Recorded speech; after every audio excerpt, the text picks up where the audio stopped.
Upon every close scrutiny of the alleged references to Muhammad in the Bible as a prophet, they absolutely have no relation to the prophet of Muhammad, nor prophesy his coming. Muhammad is not mentioned in the Old Testament. Muhammad is not mentioned anywhere from Genesis to Revelation. And Muhammad is God's true messenger. That's a joke.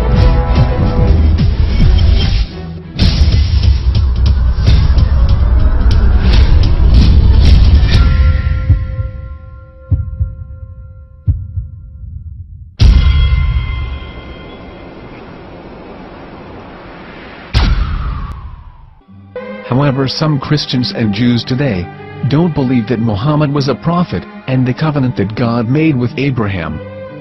And since the Quran is not their book of authority, in this video I'm going to show you that the book you're holding in your hands contains the name off the seal of prophethood, the Prophet Muhammad.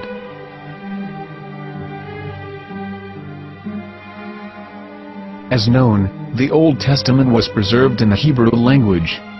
In the 5th chapter of the Shir HaShirim, which is one of the 5 Megillat or sacred scrolls that are part of the Hebrew Bible, or for short the Song of Solomon, as Christians know it today.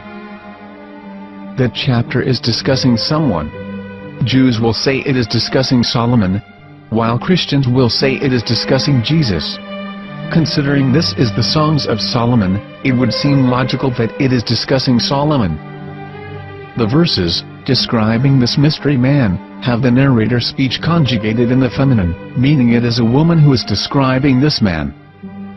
So it is possible that it is one of Solomon's wives discussing her husband Solomon. However, Christians assert that Jesus is being discussed, and that the chapter is describing a man who was not yet alive at that point. A prophecy.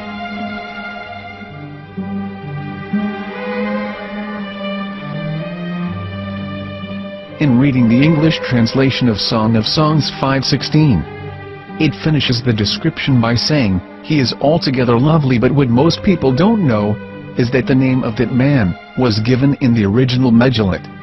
Here is verse 16, and how it is written in ancient Hebrew, before introducing the vowels, in the 8th century. From the Hebrew Bible, on scripturetext.com. Here is the word in question.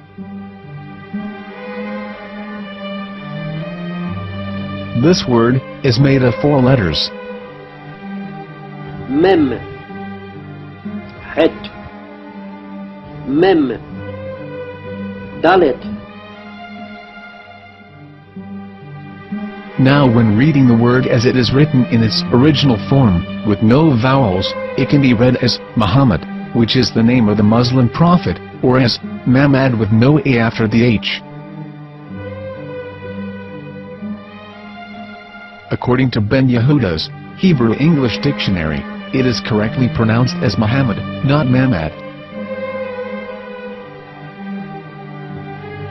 So how we're going to know for sure if it's pronounced as Muhammad, the Muslim prophet, or as Mamad, a random Hebrew word? The only way is to give the verse to a rabbi, and say to him, "Please read."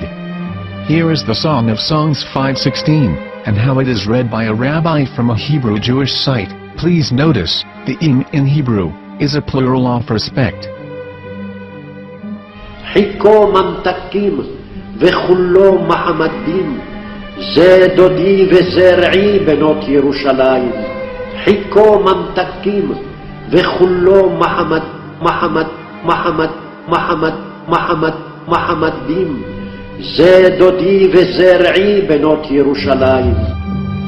Here is the famous SDL translation tool, which includes a professional human translation, as well as an online translation.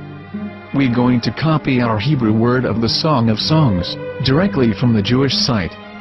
It's the same site, where you can hear the rabbi reading the verse in Hebrew. All links are in the description, so, we're going to copy the word and paste it, and ask, "Please translate."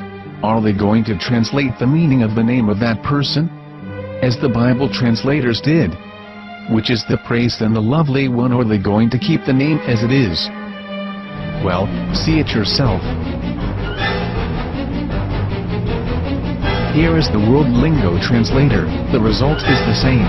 It's Muhammad. We have no right.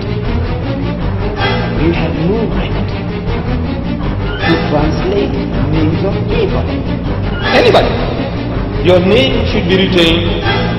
Mr. Black is Mr. Black, though he's white. You have no right to translate names of people. But they have been doing that.